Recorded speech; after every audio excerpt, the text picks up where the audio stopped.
Welcome to Marketplace Tech Bytes, our weekly review of the biggest stories making headlines across the industry. This week, the Biden administration blocks sales of user data to foreign countries. Chip supplies improve as Nvidia continues to dominate, and Apple cancels its electric vehicle plans. Helping me dig into all of that this week, I'm joined again by Natasha Mascarenhas. She is a reporter at The Information. Thanks for coming back. Always happy to be here, Lily. How have you been? I've been pretty good. Excited to get to speak with you about all the news of the week. And we begin with our bite of the week. This is a number that sums up the week in tech. So many numbers to choose from, Natasha. What do you have for us? I know, and maybe predictably, mine is going to have to do with AI.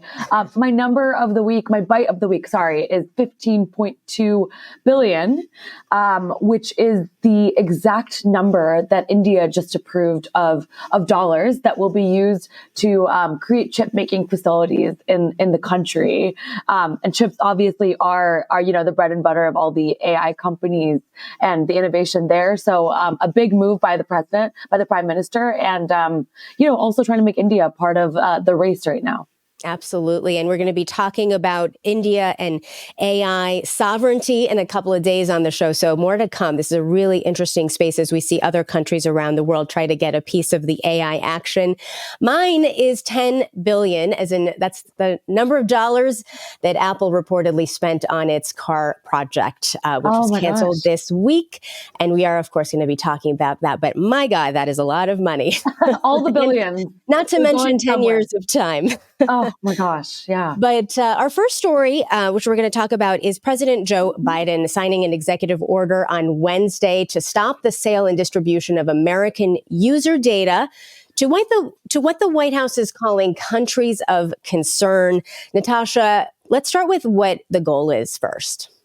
Yeah, I mean, I think this is very much a attempt and work to really try and block, privacy concerns. We're seeing a number of policies from the Biden administration, both formal, but also around, certain companies such as TikTok. Mm-hmm. And so when I saw the DOJ draw up this, plan to enforce a number of restrictions, my first question was, okay, what are the countries of concern?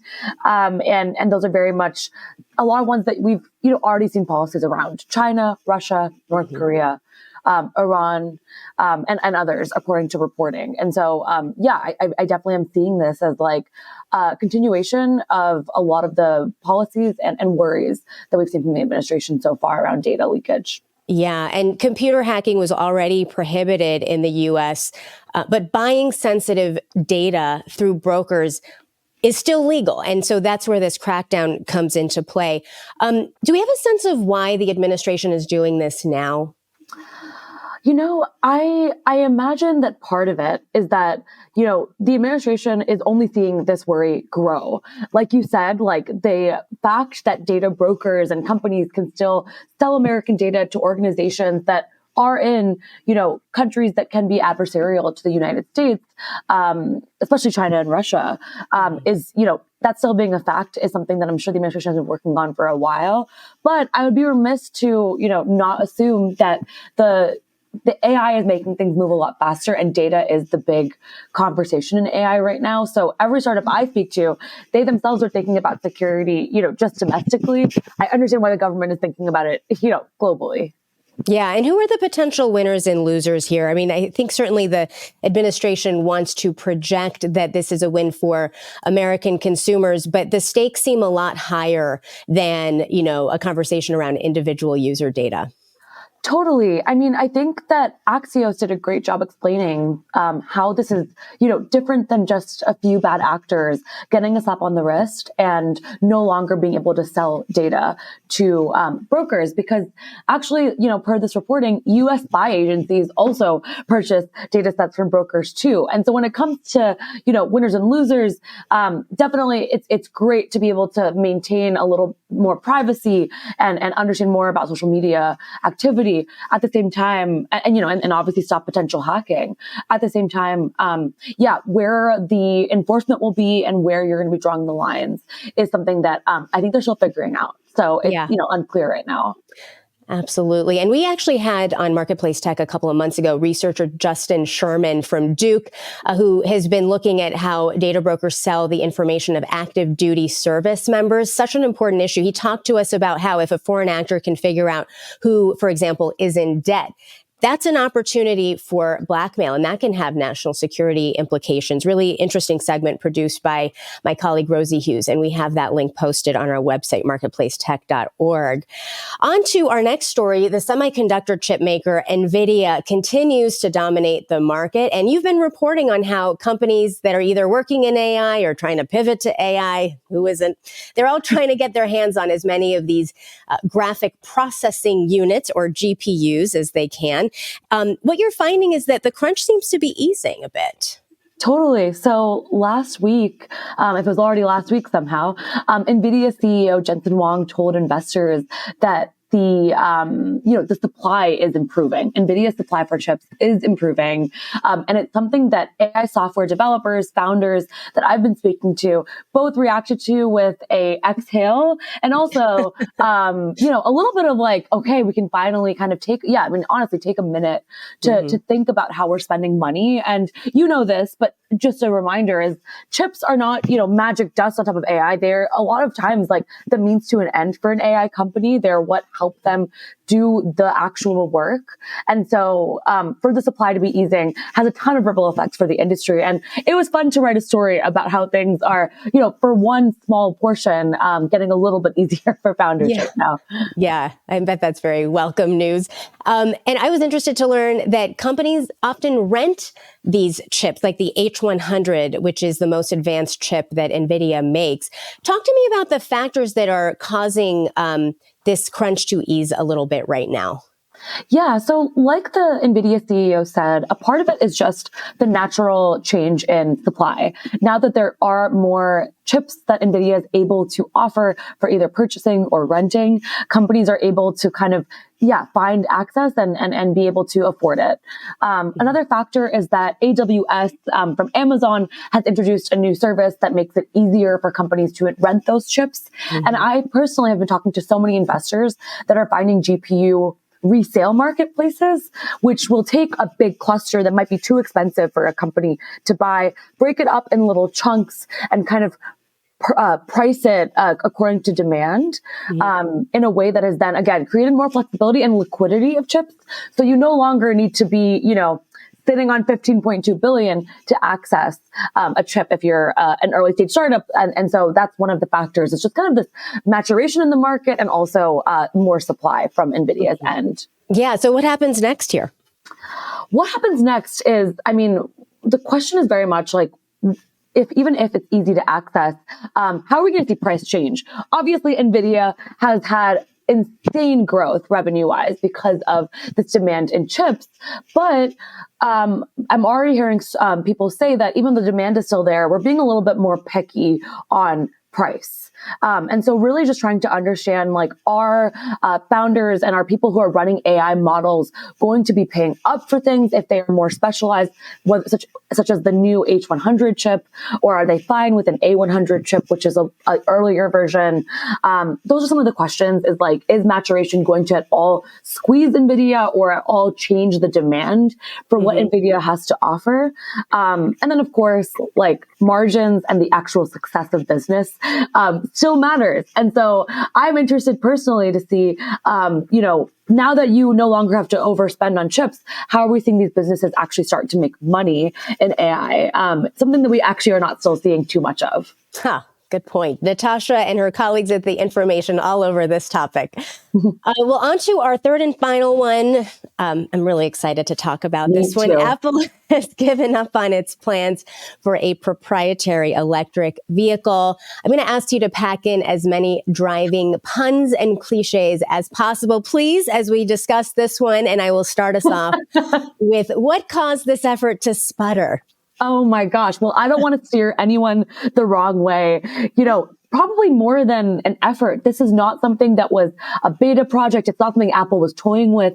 They have put so much money into an attempt to build a self-driving car. And last week, after this news was broken, my colleague Wayne Ma wrote a story about how last August Apple had sent like several of its prototypes of self-driving cars on this 40-mile trek through Montana, and there were aerial drones filming the drive, and it was all about showing Apple CEO Tim Cook about how this autonomous car project titled Titan was making progress.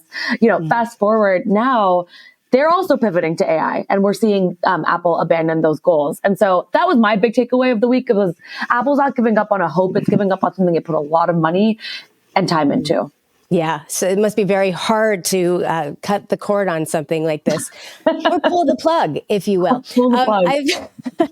I've covered my fair share of Apple launch events in the Tim Cook era. And I feel like after the release of the Apple Watch almost a decade ago now, there was a real sense that the company was moving at a very incremental pace with products that it already had. I remember one event where it was the stylus was this new feature being added to the iPad, and everybody was going, Steve Jobs hated styluses. So a lot of gasps in the crowd. And I wonder, though, can this company still do big things is the question, right?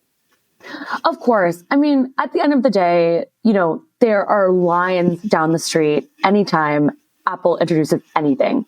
And it is, obviously hard timing for them to be announcing them giving up on something that they spent 8 years on. But let's not forget, they just launched the Apple Vision Pro, which I personally have been seeing all around Los Angeles this week. Good to know. Yeah. And I say that only because, yes, we don't know the success of that, but I do say that because it is very clear that Apple has massive ambitions to build something that is a new form factor and not just exist with their current hardware and push themselves on that. And so whether it's a generative AI wearable or it's, the Vision Pro, which could also be a generative AI wearable one day, I imagine that it's going to get there. I do think that, it's safe to say now that if they're giving up on this project, not reducing it, but giving it up on it, then we probably won't be seeing an Apple car in the future. Yeah. I'm very interested to see how the Apple Vision Pro performs. To your point, I feel like that is a real opportunity for Tim Cook to prove his critics wrong. And the last thing I'll ask is just about, what happened here? One of the things my understanding is that autonomous driving kind of got into the mix at one point and then wasn't part of it anymore. And that just seemed like it ended up being too hard to pull off and may have been a distraction. Yeah, it's hard because innovation is something that looks like a distraction until it clicks. And then you kind of realize that it either was really worth betting your legacy on, betting billions of dollars on, or not. And I think in the case of Apple, it's been, like I said, it's been something that they've tested hundreds of vehicles on. But it's also had a ton of turnover, like parts of its division were shuttered. There was layoffs. There was changing of guard a ton of times. And so I think that's what kind of makes me kind of think about the future of them building a car. It wasn't just that building an autonomous vehicle was hard. I think it was also like strategy behind it was something that Apple clearly struggled with. And so, if there's anyone to do it, I'm sure I'll be surprised by them soon. But yeah, hopefully the next update we hear from them is not a stylus and we're more revved up about the future. This symbolic stylus. Well, there were 4 different leaders that oversaw this project at various points. I think that's an interesting number to end on. I do want to ask you what you're looking at for next week in terms of your reporting.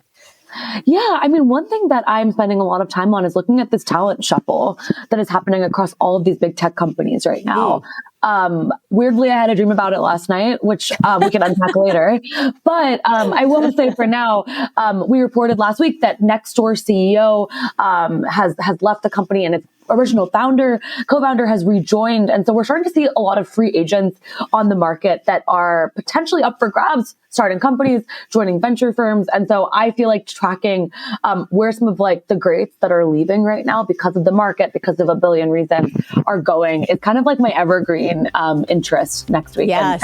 Oh my gosh. I can't wait to read that. Well, thank you so much, Natasha. Great to see you. Great to see you as always. Thanks for having me, Lily. Definitely. That was Natasha Mascarenhas of The Information. Thanks to all of you for watching Marketplace Tech Bytes Week in Review. Daniel Shin produced this episode, and I'm Lily Jamali.